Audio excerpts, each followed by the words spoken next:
ज्ञान न्यूट्रिशन में आपका स्वागत है। और आप हमारे चैनल अन्नपूर्णा फूड्स और द डिवाइन मंत्रा भी ज़रूर देखें। और मैं आपको इस वीडियो में बताने जा रहा हूँ कि कुंडली में अगर कुछ योग मिलते हैं, अगर वो योग है तो सुंदर, गुणवान और भाग्यशाली पत्नी मिलती है।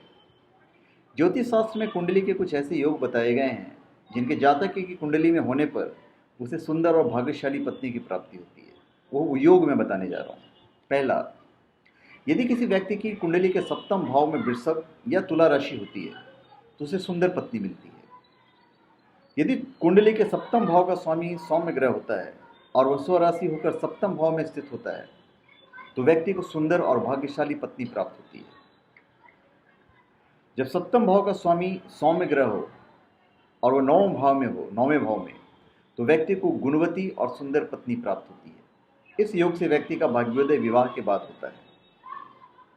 फिर सप्तम भाव का स्वामी एकादश भाव में उपस्थित हो तो व्यक्ति की पत्नी रूपवती, संस्कारी, मीठा बोलने वाली और सुंदर होती है।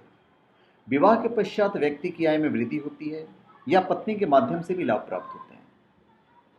फिर यदि व्यक्ति की कुंडली के सप्तम भाव में वृष या तुला राशि होती है तो व्यक्ति को चतुर, मीठा बोलने वाली, सुंदर, शिक्षित, संस्कारी, तीखे नए नक्श वाली, गौरी, संगीत कला आदि में दक्ष पत्नी प्राप्त होती है।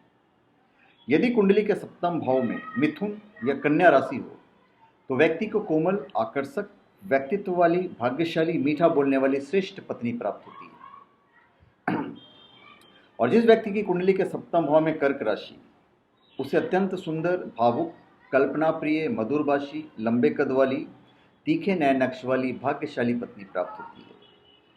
और यदि कुंडली के सप्तम भाव में कुंभ राशि हो तो ऐसे व्यक्ति की पत्नी गुणवान, धार्मिक, आध्यात्मिक कार्यों में गहरी रुचि रखने वाली और दूसरों का सहयोग करने वाली होती है।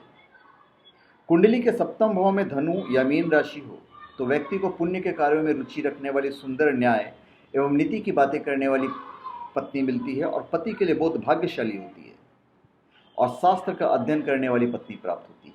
पर एक चीज़ मैं आपको बता देता हूँ, यहाँ जितने मैंने योग बताए हैं वो योगों के साथ ही कुंडली के अन्य योगों और ग्रहों की स्थितियों का अध्ययन करना चाहिए।